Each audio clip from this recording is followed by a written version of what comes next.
नमस्कार प्रिय मित्रों, जय अम्बे ज्योतिष केंद्र एंड वास्तुशास्त्री चैनल में मैं ज्योतिष आचार्य प्रीतेश सोनी आप सभी मित्रों का हार्दिक स्वागत करता हूं।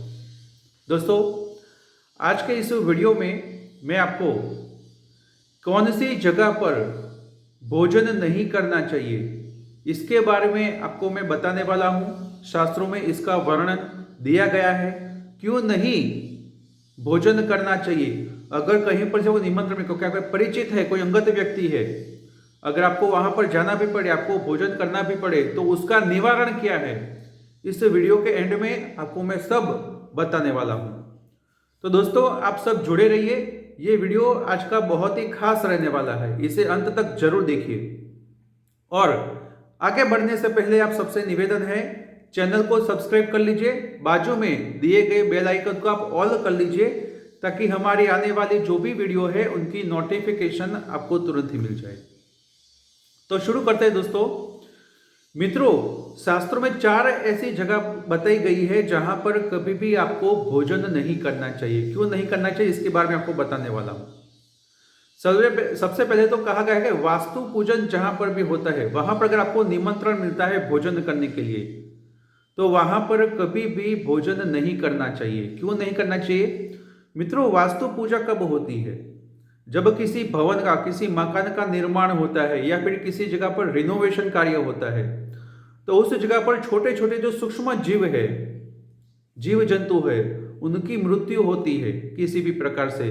उस जीवात्माओं की सदगति के लिए, उनकी शांति के लिए वास्तु पूजन किया जाता है। अगर आप वहां पर भोजन करते हैं, आपको निमंत्रण मिलता है, वहां पर जाके आप भोजन करते हैं, तो होता है क्या कि आपके जो सत्कर्म है, आपके जो पुण्य कर्म है, उनका क्षय होता है। इसी कारण शास्त्रों में वास्तु पूजन में भोजन नहीं करना चाहिए, ऐसा बताया गया है। दूसरा है यहाँ पर चौल कर्म, यानी कि मुंडन क्रिया। किसी बालक का जब 1 साल के बाद या कभी भी जब मुंडन क्रिया होता है, जिसे शास्त्रों में चौल कर्म कहा गया है, तो उसके बाद वहां पर भी भोजन करने के लिए बताया गया है। अगर वहां पर आपको निमंत्रण मिलता है, तो ऐसी जगह पर वहां पर भी आपको भोजन नहीं करना चाहिए। कारण जो आपको मैंने बताया, आपके सत्कर्म का, आपके पुण्य कर्म का क्षय वहां पर होता है। तीसरा है, कहीं पर भी श्रीमंत होता है। जब बच्चे कंसीव होते हैं तो 8वें महीने में एक श्रीमंत विधि होती है। अगर वहां पर आपको निमंत्रण मिलता है, तो वहां पर भी भोजन नहीं करना चाहिए,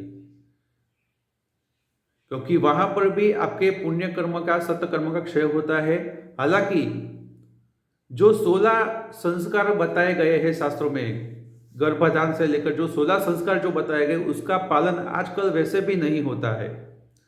तो वहां पर आप दोष के भागीदारी बनते हैं और आपके पुण्य कर्म का क्षय होता है। इसी कारण श्रीमंत विधि में भी भोजन नहीं करना चाहिए। चौथा, सबसे आखिर में है श्राद्ध विधि या फिर 12वें की विधि। कोई भी इंसान की, आपके परिचित व्यक्ति की मृत्यु हो जाती है, तो उसके 12वें दिन जो विधि होती है, पूजा विधि होती है, उसके बाद भोजन का भी प्रबंध होता है, भोजन का भी निमंत्रण दिया गया होता है। तो ऐसी जगह पर आपको भोजन नहीं करना चाहिए। क्यों नहीं करना? क्योंकि अगर यहाँ पर आप भोजन करते हैं, तो आपके पुण्य कर्म का क्षय होता है, और आपके जो सत्कर्म है, आपके जो पुण्य कर्म है, उनका जो फल है वो उस जीवात्मा को मिलता है जिनका देहांत हो गया है, जिनकी मृत्यु हो गई है। तो ऐसी जगह पर भी भोजन नहीं करना चाहिए। परंतु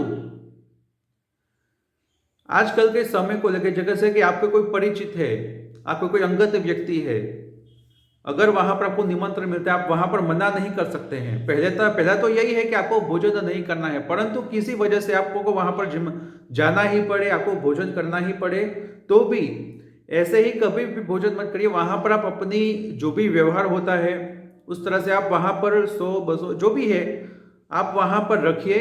और उसी दिन या फिर दूसरे दिन करना है क्या, मैं ये आपको उपाय बता रहा हूं। उसी दिन या फिर दूसरे दिन आपको आसपास में कोई गौशाला है या फिर कहीं भी गौ माता मिलती है, तो उनको संकल्प लेकर क्या लेना है संकल्पों को कि भाई आपके जो कुल देवी, आपके जो इष्ट देवता है उनको ध्यान में रखकर आपको यह संकल्प लेना है कि मैंने इस जगह पर जो भोजन किया है उनके बदले में इस गाय माता को मैं घास जो है वो खिला रहा हूं और मेरे जो पुण्य कर्म है उनका क्षय ना हो। हे परमात्मा, आप मेरी जो प्रार्थना है उसे स्वीकार करिए। वैसा जो संकल्प है वो संकल्प लेकर उस भोजन के बदले में आप गाय माता को भोजन करा सकते हैं या फिर गाय माता को घास खिला सकते हैं। ये इसका छोटा सा एक उपाय जो है मैंने बताया।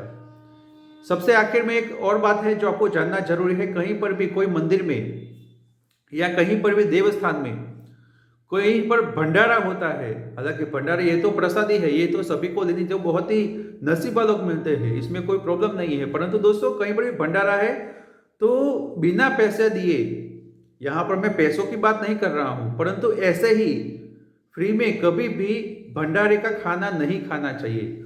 वहां पर भी आपके सत्कर्मों का क्षय होता है। आपको करना है क्या, प्रसादी है वो तो लीजिए, बहुत अच्छी बात है, परंतु ऐसी जगह पर आप अपना जो भी बजट है यथाशक्ति दान दक्षिणा वहां पर आप रखिए। 50 रुपया, 20 रुपया, 100 रुपया, जो भी आपके हो सके आप वहां पर दान पेटी में रखिए और प्रार्थना करें कि मैंने यहाँ पर जो अन्न लिया है, जो प्रसादी ली है, उनके बदले में यहाँ पर मेरे से जो यथाशक्ति है मैं वहां पर रखता हूं।